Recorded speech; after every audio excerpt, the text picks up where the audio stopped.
Qaysi jamoatni аты? Bu Brachka. Можно. Nima streamer, sag'ishlik degan. O'sha yoqdan efir qilib, eldan kishini cho'g'ilgan amonatimiz bor. O'sha topshirib qoldi. Oldu. Allah razı olsun. 2 kun cho'g'il. Allah razı olsun. Efir qılasыңар sizler. Efirde. Bu 150 ming lira. 150 bin so'm, ha? Maşallah. Dağı var. Yanında. Şirkesi. Bu 120 ming. 170 ming. Aha. Maşallah. Tıyınla çeynep Qancha so'm bo'ldi счет? 270 ming 15 so'm. Бұл бау стрим бау. Мына қайрулы баяғы Бауыржан родной. Подпискамда барсың родной. Бауыржаннан кейін Ақбала. Ачығын айтайын досым, сіздер елдің арасында мындай ақша тауып атасыңар да.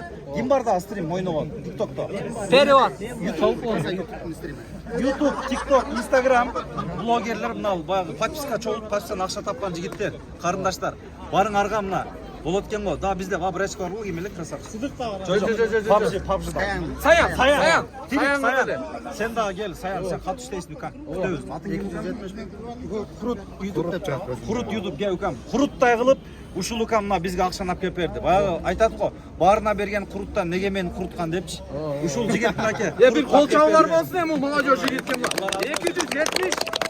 270 15 соммен келиптир, жигиттер эми тыйыны менен келиптир.